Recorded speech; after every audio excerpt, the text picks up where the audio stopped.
এটা হ'ল আমাৰ UPPL-ৰ মিছন ভিজনৰ ওপৰত আলোচনা হৈছে। UPPL দল ডিচিপ্লিন কেনেকৈ চলিব লাগে ইয়াৰ ওপৰত এটা আলোচনা হৈছে আৰু ইয়াৰ লগতে যিখিনি আমাৰ নতুনবিলাক ডেভেলপমেণ্ট হৈ আছে সেই ডেভেলপমেণ্টৰ কনচেপ্টবিলাক আমি এতিয়া এলায়েন্স ইয়াত গভৰ্ণমেণ্ট চলি আছে। দলীয়ভাৱে আমাৰ দলৰ গ্ৰাছৰুট লেভেললৈকে আমাৰ কৰ্মকৰ্তাসকলে এই কথাবিলাক চবেই বুজি পাব লাগিব। আমি অলপ একমডেটিভ হ'ব লাগিব, সকলোৰে লগত শ্বেয়াৰ কৰি কামবিলাক কৰিব পৰা এটা মানসিকতা গঢ়ি তুলিব লাগিব। সেইবিলাক কথা আজি পতা হৈছে আৰু আমাৰ দলৰ মাজত যথেষ্ট উৎসাহ দেখিবলৈ পাইছোঁ।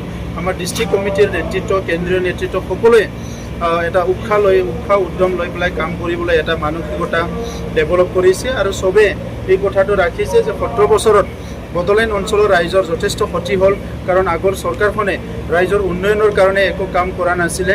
তেখেতসকলে ৰাইজক শোষণ কৰি ইয়াত অহা টকা পইচাবিলাক শোষণ কৰি নিজৰ বেনিফিটৰ কাৰণে কাম কৰিছিলে আৰু সেইকাৰণে আমাৰ দলৰ দীৰ্ঘদিন ধৰি সংগ্ৰাম কৰি অহা নেতৃবৃন্দই আজি কৰ্মকৰ্তাসকলে বিভিন্ন জাতি জনগোষ্ঠীৰ নেতৃবৃন্দ UPPL-ৰ যিসকল আজি আছে সকলো একে মুখেৰে কৈছে কি বড়োলেণ্ড অঞ্চলৰ 32 লাখ জনসাধাৰণ আগুৱাই নিয়াৰ কাৰণে সকলোৱে কাম কৰিব। বাই ইলেকশ্যন ক্ষেত্ৰত বাই ইলেকশ্যনৰ ওপৰত আমাৰ কমিটি গঠন কৰা হৈছে। কমিটিত আমাৰ 5জনীয়া কমিটি এটা গঠন কৰা হৈছে। তেখেতসকলে 2-3 দিনৰ ভিতৰত কেণ্ডিডেট চিলেকশ্যন যিটো আছে প্ৰক্ৰিয়া সেইটো সম্পন্ন কৰিব।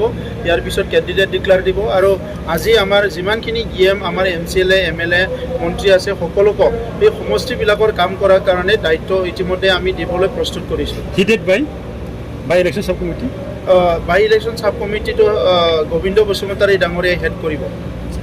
কেণ্ডিডেট চিলেকশ্যন ঠিক কৰা আছে নেকি? কেণ্ডিডেটটো চিলেকশ্যনটো চলি আছে প্ৰক্ৰিয়াটো, যিহেতু ইলেকশ্যন আছে কেণ্ডিডেটটো লাগিবই, চিলেকশ্যন প্ৰক্ৰিয়া চলি আছে, কিন্তু আপোনালোকৰ আগত ক'ব পৰা হোৱা নাই।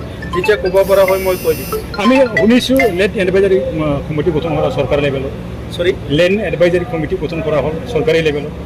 লেণ্ড এডভাইজাৰী কমিটিটো আমাৰ SDLC LAC বুলি কয়, চাব ডিভিজনেল লেণ্ড এডভাইজাৰী কমিটি বুলি কোৱা হয়। এইটো ইতিমধ্যে গঠন কৰা হৈছে। কিছুমান চাব ডিভিজনত ইয়াৰ নটিফিকেশ্যনো হৈছে, কিছুমান চাব ডিভিজনত ইয়াৰ নটিফিকেশ্যন হোৱা নাই। অতি শীঘ্ৰে ইয়াৰ নটিফিকেশ্যন হ'ব। ইতিমধ্যে আমি চাৰ্কেল অফিচাৰসকলক যে আমাৰ ইয়াত বসবাস কৰা খিলঞ্জীয়া জনগণৰ মাজত যিসকলে ভূমিহীন হৈ আছে, যিসকলে চৰকাৰী ভূমিত আছে, যিসকলৰ নিজৰ মেডি পাট্টা ভূমি আছে কিন্তু নিজৰ সতি সন্ততিৰ নামত নিজৰ জেনেৰেশ্যনৰ নামত কৰিব পৰা নাই, এই সকল কামটো কৰাৰ কাৰণে ইতিমধ্যে প্ৰিন্সিপাল ছেক্ৰেটাৰী, ৰেভিনিউ ছেক্ৰেটাৰী আৰু মই নিজৰ উপস্থিতিত আমি কিছুমান মিটিং ইতিমধ্যে আৰম্ভ কৰিছোঁ আৰু তেখেতসকলে অলৰেডি এটা লেভেলত আহিছে আৰু অতি শীঘ্ৰে এই কামবিলাক সম্পূৰ্ণ হ'ব। গাঁও অঞ্চলত আপোনাৰ চৰকাৰে ইতিমধ্যে গাঁওবুঢ়াসকলক মোবাইল সংযোগ কৰিলে, কি ক'ব বিচাৰিছে? আমি বিচাৰিছোঁ বড়োলেণ্ডৰ প্ৰত্যেকখন গাঁৱে এটা ইনফৰ্মেশ্যন টেকন'লজি বা আমাৰ যিটো আজিৰ নেটৱৰ্ক যিটো কমিউনিকেশ্যন ইয়াৰ লগত কানেক্টেড হৈ থাকিব লাগে।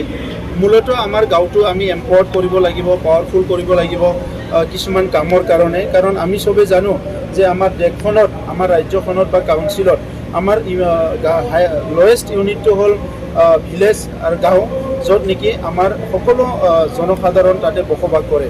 তো সেই গাঁওবিলাকত আজি ইনফৰ্মেশ্যনৰ কিছুমান গেপ হৈ থাকে, বিভিন্ন কেছবিলাক হয়, বিভিন্ন সমস্যাবিলাক হয়। গাঁওবুঢ়াসকলে যোগাযোগ কৰিব লাগে, কিন্তু তেখেতসকলৰ কেতিয়াবা মোবাইল নাথাকে, কেতিয়াবা নেটৱৰ্ক নাথাকে। চ' আমি দুটা কাম কৰিবলৈ লৈছোঁ। এটা হ'ল তেখেতসকলক মোবাইল প্ৰদান কৰা আৰু ইয়াৰ লগতে তেখেতসকলক আমি ৰিচাৰ্চো কৰি দিম।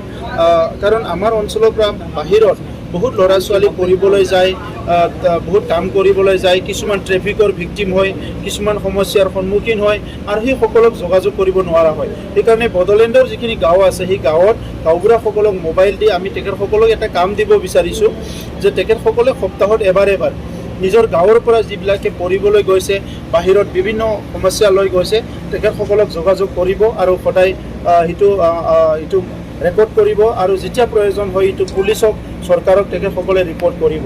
আৰু ইয়াৰ কাৰণে আমি তেখেতসকলক মোবাইল ৰিচাৰ্জ কৰি দিম আৰু লগতে গাঁওবুঢ়াসকলক আমি অলপমান সমস্যা আছে, তেখেতসকলৰ ৰেগুলাৰ বহুতৰে ছাৰ্ভিচটো ৰেগুলাৰ হোৱা নাই, এইটো ৰেগুলাৰ কৰাৰ কাৰণে অসমৰ ৰেভিনিউ ডিপাৰ্টমেণ্টৰ লগত আমাৰ কথা চলি আছে আৰু ইয়াৰ লগতে তেখেতসকলক ৰেগুলাৰ কৰা হ'ব।